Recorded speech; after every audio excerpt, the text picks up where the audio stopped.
Bonjour à toi, je suis très heureuse de t'accueillir dans ce nouveau format, cette nouvelle capsule vidéo où on va se parler de ton ascendant en lien aux énergies de 2022. Pour rappel très important, nous ne sommes pas que notre ascendant. Hein, on a notre ascendant, on a notre signe solaire, lunaire et plein d'autres choses encore. Donc là, cette vidéo vise à donner une tendance. Pour l'année 2022, parfois je te dirais que certaines choses, ça fait déjà peut-être plusieurs années qu'il y a ce type d'énergie-là.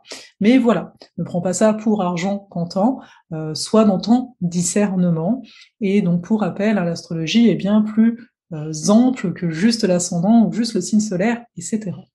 Si tu n'es pas sûr de ton ascendant, je t'invite à regarder ma vidéo Le triangle d'incarnation. Je te mets le lien dans le commentaire. C'est une vidéo gratuite où je te parle de ton signe ascendant, de ton signe solaire, de ton signe lunaire, et surtout, ça va te permettre de chercher, de créer ta carte du ciel et donc d'en savoir un petit peu plus sur toi.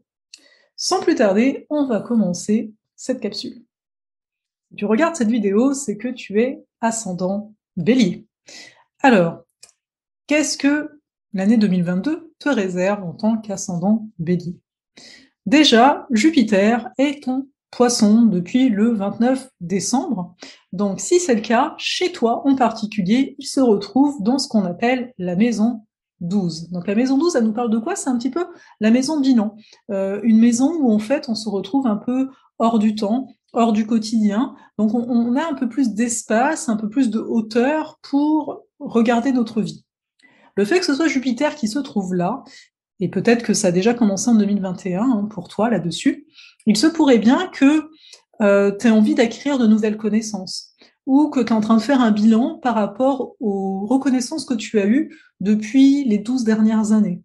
En fait, tu es en train de faire la part des choses entre qu'est-ce que tu as envie de garder dans ta vie et qu'est-ce que tu n'as plus du tout envie de garder. Qu'est-ce qui résonne encore, qu'est-ce qui t'apporte une légitimité, qu'est-ce que tu reconnais en toi et qu'est-ce qui, au contraire, à l'heure d'aujourd'hui, ne t'incombe plus du tout.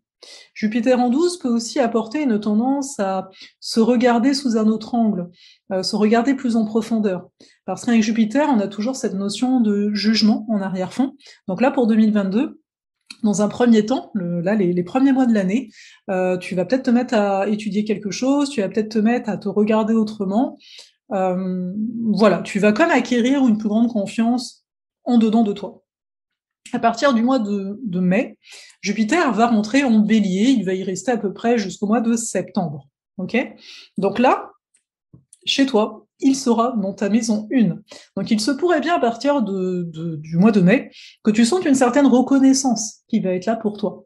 On va te reconnaître, peut-être que toi-même tu vas te légitimer, tu vas t'affirmer d'une certaine façon. Peut-être beaucoup plus, tu vas entrer en action. Là, il y a peut-être des choses en début d'année que tu prépares et après tu vas entrer en action à partir du mois de mai. Il faut voir qu'à partir de septembre, Jupiter revient en Poisson, donc il y a comme un essai, c'est comme une année par rapport à Jupiter, où en tant qu'ascendant Bélier, tu vas t'essayer à des choses, tu vas te mettre en avant, tu vas essayer d'élargir la vision que tu as de toi-même. Mais Jupiter n'est pas tout seul. Il y a également Saturne. Saturne, qui est en Verseau, il est en Verseau depuis 2020 hein, à peu près. Il reste à peu près 2 ans et demi, 3 ans par signe. Donc ça fait peut-être depuis, on va dire, allez, 1 an qu'il est dans ta maison 11. Ça veut dire quoi? Peut-être dans un premier temps, tu as eu l'impression d'être restreint au niveau de tes projets de vie, par rapport au groupe que tu pouvais fréquenter. Saturne, en fait, le fait qu'il soit en maison 11, amène une vision par rapport à toi-même de qu'est-ce que je vais pouvoir construire suite, par rapport aux dernières années, au nouveau métier que j'ai, au nouveau positionnement que j'ai pris. La maison 11 en tant que telle, quand Saturne passe, c'est OK, tu as été reconnu, tu t'es positionné d'une certaine façon, etc. Mais maintenant, qu'est-ce que tu fais?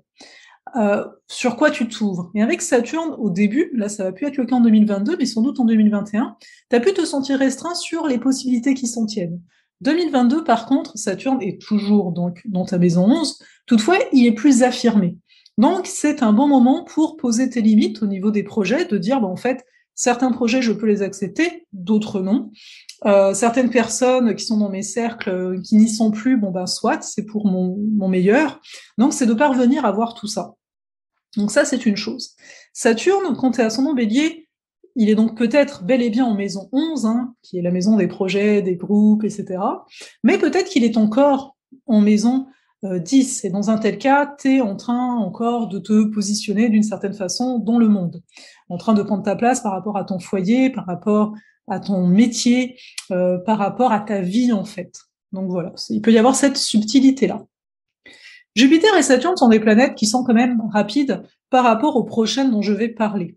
Donc là, ce que je viens de te dire, c'est ce qui est pour moi le plus important à retenir pour 2022, qu'il y a à la fois un côté un peu bilan où tu vas essayer des choses, et en même temps, tu vas essayer des choses, mais de façon beaucoup plus ciblée, vu que Saturne vient te dire, ouais, il y a tel projet que ça marche, et d'autres, ça marche moins. Donc, tu as également un Uranus qui est dans ta maison 2. Et il peut y être depuis, allez, 4 ans peut-être. Ça va dépendre de chacun ici. Toutefois, un Uranus en 2, ça nous parle de quoi? Ça nous parle de trouver d'autres façons de gagner de l'argent. Ça va nous parler de peut-être avoir un métier, alors pareil, hein, tu as pu faire le changement il y a quelque temps, un métier non conventionnel, pour toi ou pour les autres. Ça peut être aussi au niveau de l'argent que c'est fluctuant. Tu vois, peut-être une rentrée d'argent et d'un coup moins d'argent, etc. La maison 2, c'est pas que l'argent, c'est aussi les valeurs. Donc ici, il y a un renouvellement de tes valeurs. Il nous fait aussi que ça peut être un renouvellement de la façon de gagner de l'argent. Peut-être certains essayent des choses. Mais il faut bien retenir ici que tu es en train de revoir c'est quoi tes compétences. Peut-être que tu, avec un Jupiter en 12, toujours, peut-être que tu vas chercher certaines formations pour t'apporter des choses nouvelles, pour apporter une valeur ajoutée au reste du monde. Donc il y a une dynamique de ce type-là. On a également Neptune qui est ici dans la maison 12, hein, qui va être rejoint à partir du mois d'avril par Jupiter. Donc qu'est-ce qu'on pourrait dire de ça, juste de ça, par rapport à 2022? Il se pourrait que tu sois en recherche, alors si tu es quelqu'un qui écrit, etc., ça peut être une très belle période d'inspiration pour toi, d'avoir un espace où tu vas créer, etc. Après, si c'est pas le cas, bah, peut-être que tu vas être plus vers ton intériorité, tu vas chercher ta propre foi, tu vas essayer finalement, peut-être tu vas te sentir aussi en grande solitude, c'est possible aussi, ça dépend toujours de chacun. Enfin, tu vas Pluton en maison 10, alors ça, il se peut que ça fasse très très très très longtemps, peut-être 10 ans, hein, pour certains, on peut aller jusque-là en effet, mais pour 2022, il est toujours là. Donc qu'est-ce qu'on entend? Un Pluton en 10, hein, c'est une remise en question de ta place dans le monde, de ta vocation, de pourquoi tu es sur Terre, etc. Cette année 2022, elle va te permettre d'essayer des choses, justement, de t'amener autrement, de voir que tes valeurs ont évolué, par conséquent, les choix, tu les fais différemment. Donc, c'est pour ça que Pluton est en 10, parce qu'il dit, regarde, ton chemin, il est en train de changer, il est en pleine transformation.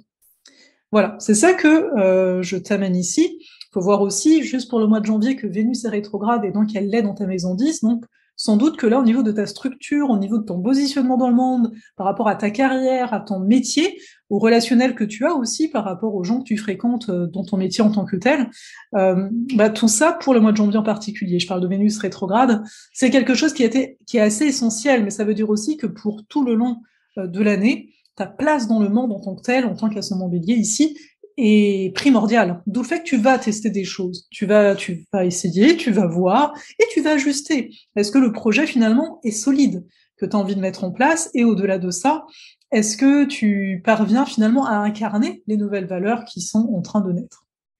J'espère que cette vidéo t'a plu. Je tenais à te dire que si tu voulais en savoir plus sur ton ascendant bélier en tant que tel, hein, parce que là je ne l'ai pas présenté, eh bien je donne un atelier en date du 23 janvier 2022. C'est un dimanche, je te mets aussi le lien en bas de la vidéo. Donc t'hésiteras pas, voilà, si tu as envie d'en savoir plus, comment travailler avec l'énergie d'un ascendant bélier, qu'est-ce que ça veut dire concrètement dans le quotidien, eh bien n'hésite pas, tu seras le très bienvenu. Dis-moi aussi hein, en commentaire comment ça résonne tout ça avec toi. Ça me fera plaisir de le savoir vu que ce type de vidéo est totalement nouveau pour moi. Prends bien soin de toi.